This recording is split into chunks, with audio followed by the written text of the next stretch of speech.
You mentioned last week March Madness, and you were in my text messages over the weekend telling me that I should be watching wrestling. I have to cop to you and everybody watching and listening to the show. I watched 0 seconds of wrestling. I'm sorry. I know that it means a lot to you. So I wanted to give you the floor here to educate people, dumb people like me, who maybe don't know anything about college wrestling or just wrestling in general, and why this is something that is exciting and maybe should be on more people's radars. Well, the one thing about wrestling, and real quick, that's so special, that's kind of always drawn me to it, is there's a lot of parallels, and people talk all the time. There's a lot of parallels between sports and real life, but wrestling, I feel like it's more prevalent than anywhere else because it is. It's just you and one other person. There's nowhere to point the finger, and you're the only person that can do anything to improve your situation. In wrestling, because of its nature, you have to give essentially 100% of your effort 100% of the time that the match is happening. I mean, so I'm talking about every muscle in your body is fully engaged practically the entire time. If you let up for 1 second, that's an opportunity for your opponent to score points somehow. And to be able to do that, and at the college level, they wrestle for 7 minutes. It's 3 periods. The first period's 3 minutes. The second and third are 2 minutes.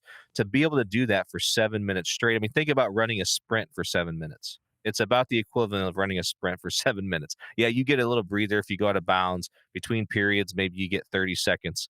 But other than that, I mean, it's just go, go, go. And so the work it takes to get yourself in shape to do this is tremendous.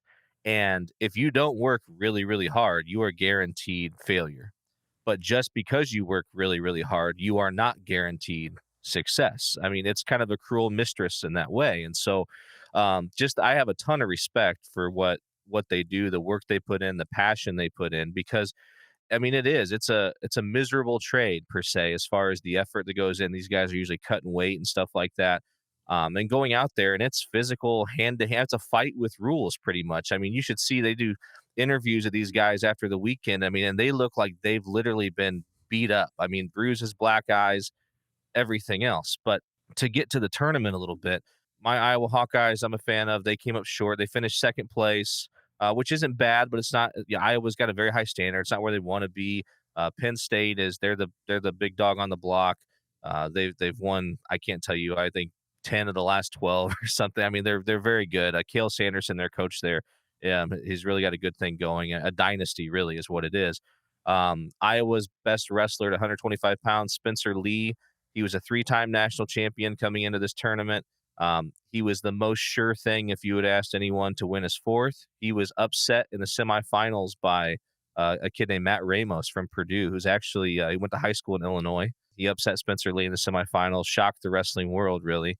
And then another one of my favorite things about wrestling is some of these obscure schools that you don't hear about in other sports are very successful in wrestling, like Cornell, for example, from the Ivy League. They finished fourth as a team at nationals. They had 2 national champions, one of which named Yanni Diakomahalis he won his 4th consecutive title. So he's a 4-timer, which is has not happened too many times. So you see teams like that. Northern Iowa, who plays in Bradley's conference in basketball and is mid-major, they're a top 20 program in the country in wrestling. University of Northern Colorado had a national champion. I don't even know what the hell else they do in Northern Colorado, but apparently they wrestle. So Smoke a I lot of mean, weed.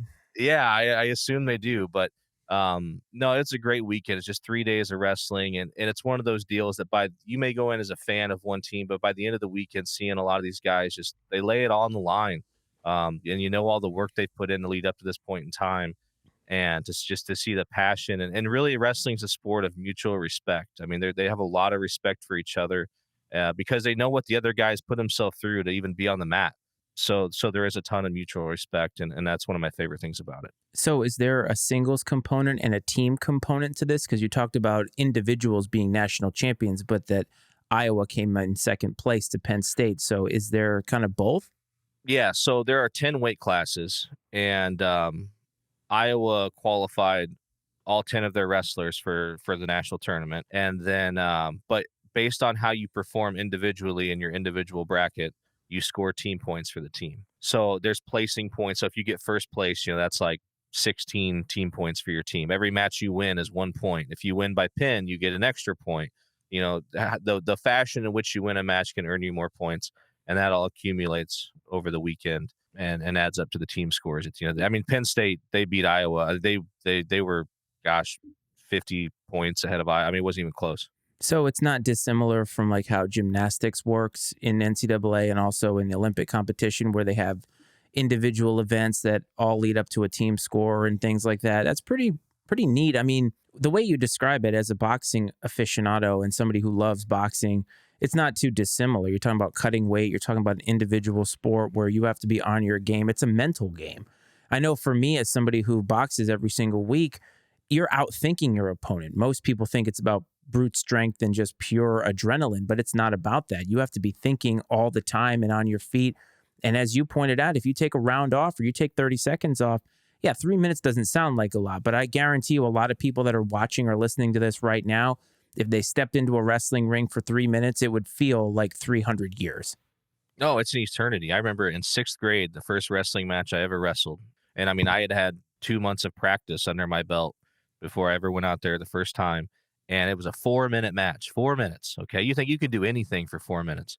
And I went out there, the match went the whole 4 minutes and actually won, which was nice. Didn't win a lot of wrestling matches in my day. Won that match. And I came off and I'm like, this is the hardest thing I've ever done in my life. I mean, I was just completely drained.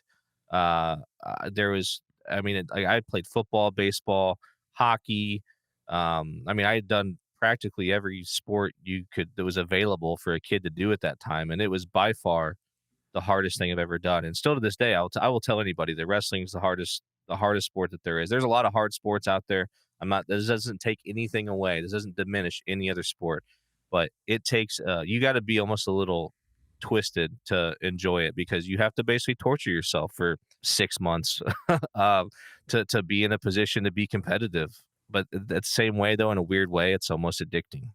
And it's not a revenue generating sport. So it doesn't get the kind of coverage, at least in terms of dollars that come in and preferential treatment, I would assume. Maybe it does at Iowa, but I'm talking about on a national scale. We've talked Sure. about how these universities are moving all over the place. The NCAA tournament is a very, very good example of that, the way we talked about it last week.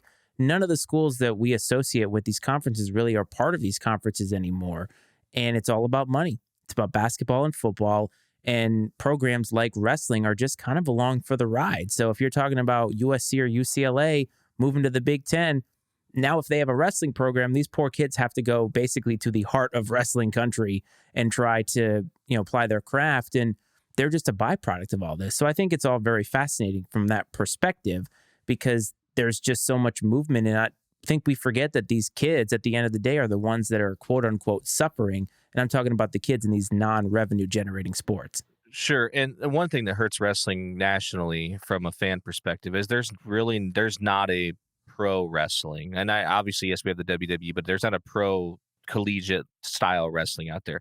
I know they've tried it in the past, like years ago. It wasn't successful. But where you do see a lot of these guys end up is in the UFC and MMA. And that's kind of turned into the professional outlet for these guys. And there's a guy coming up right now. I don't know if you follow UFC or if any of the listeners do, but Bo Nickel just had his first UFC fight like 2 weeks ago. He was a three-time national champion at Penn State. He won the Hodge Trophy, which is the equivalent of like the Heisman for wrestling. And he came out and he tapped this guy out in the first period. He was in like the Contender Series or whatever, and he won 3 or 4 fights, got a shot. He was on the undercard in the pay-per-view, or maybe he was the first match of like the pay-per-view part.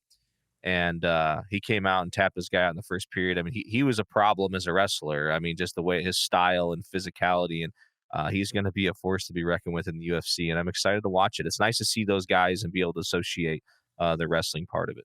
That's why, as an athlete, I have a lot of respect for Brock Lesnar. I know Brock Lesnar right now is in professional wrestling, but I believe he was a national champion wrestler. He was Yep. a UFC champion. So this guy can legitimately fight.